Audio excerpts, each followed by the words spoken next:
You are listening to the Overthinker's Guide to Joy, episode 114. This is the one where I talk about finding joy after grief and meeting my new puppy.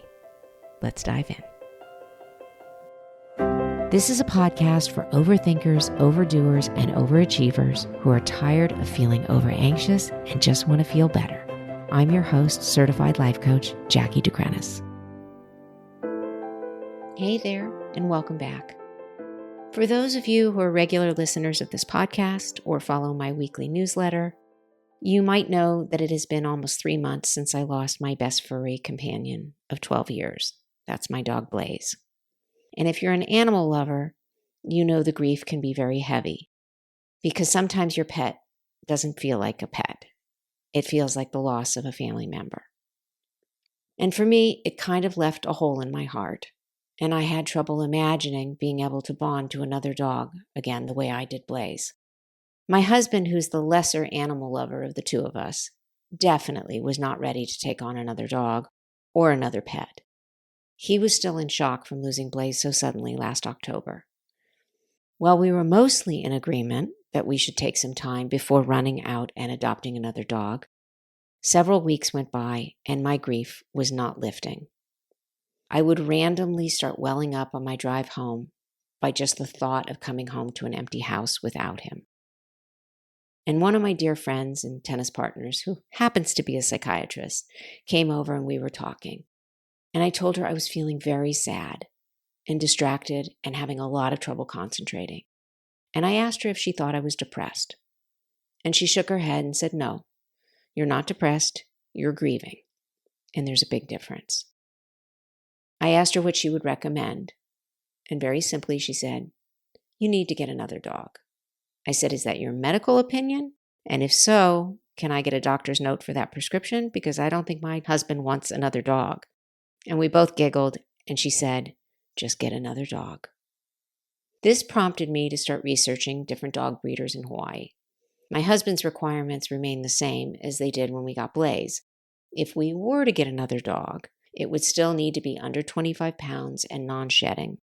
So another friend of mine had recently adopted a mini golden doodle, and I had met him once.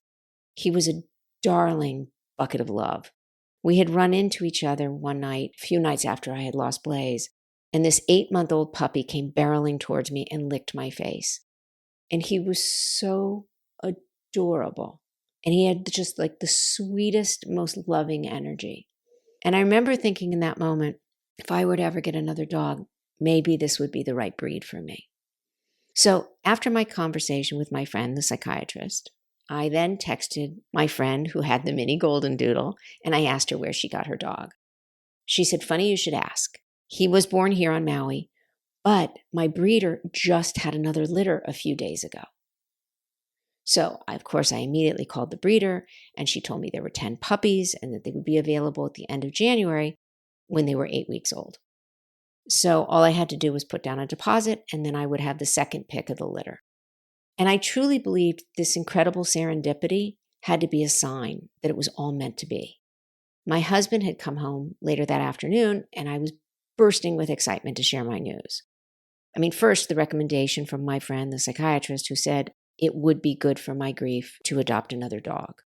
My friend's breeder, who had just had a new litter of this puppy that I just fell in love with a few weeks ago.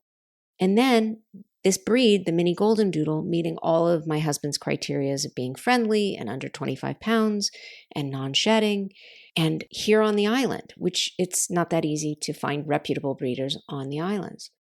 So I was so thrilled, and I thought he would see the smile on my face, and maybe I thought he'd be kind of intoxicated with my enthusiasm. But unfortunately, he didn't share my enthusiasm.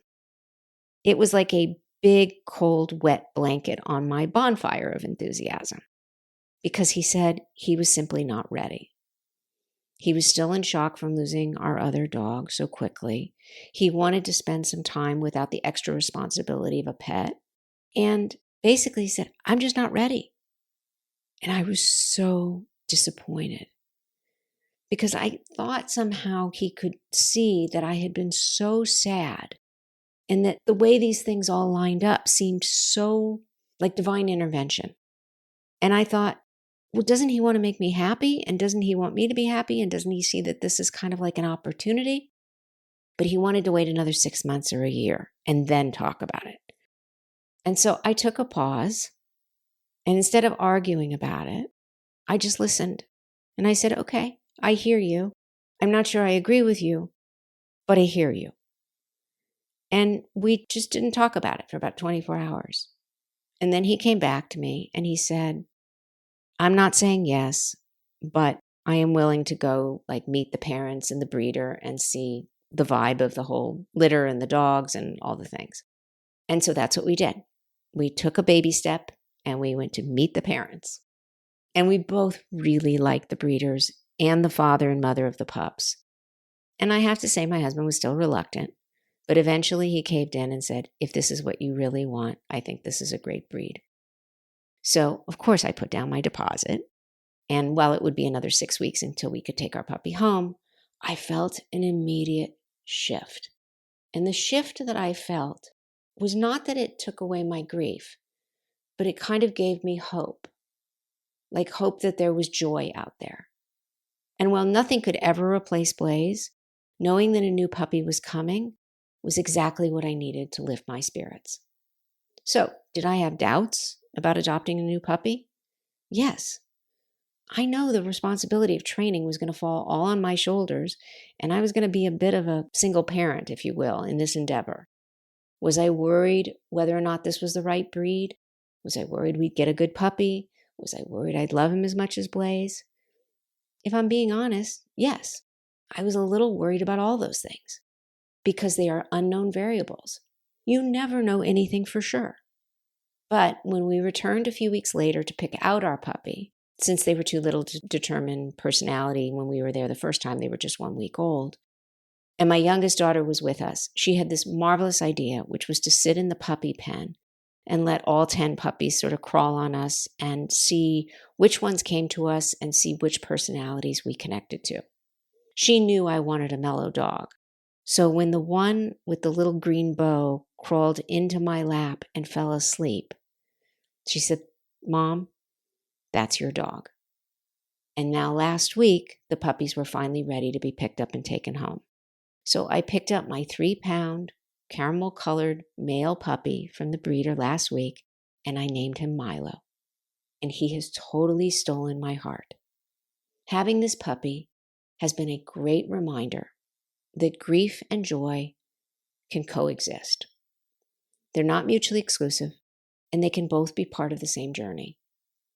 Because the truth is, I still miss Blaze, and I feel a certain sadness when I see his photo hanging on my wall, although I also love seeing his face every day. But I can also feel gratitude for the joy of my new puppy, the one that's eager to learn and love and cover me in kisses. And Milo is so smart and so adorable and so loving. Just in the 5 days that I've had him at home, he's already learned to sit on command. He's learned to go potty outside. He's learned to lay quietly next to my desk while I work. He sits in my lap during my morning meditation. And he seems to be taking really well to his crate training.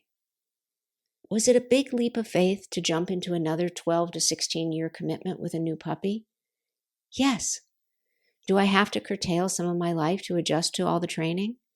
Yes. Is it a lot of work? Yes, especially when I'm getting up in the pitch black at 5 a.m. because he's done sleeping and needs to go outside to go potty. Were there any guarantees that this was the right decision, the right dog, or the right timing? No. But was it worth it? 100%. So sometimes when we're navigating loss, whether it be a loved one, a job, a relationship, or even just a dream we had, we don't know how long to grieve or even how to grieve because there is no roadmap and there's no right or wrong way to do it. Just like I said in my prior podcasts on grief, give yourself permission to feel whatever you feel.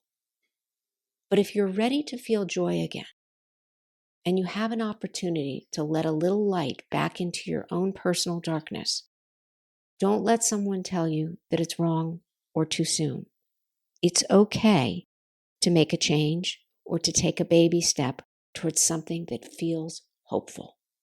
For me, that light looks like a wagging tail and the tiny paws of a puppy named Milo.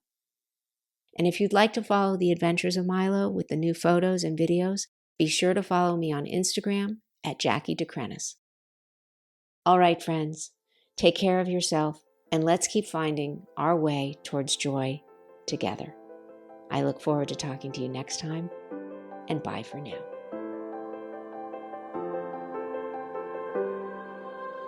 If you would like to learn more about working with me as a coach, you can connect with me through my website at JackieDeCrenis.com. That's JackieDeCrinis.com.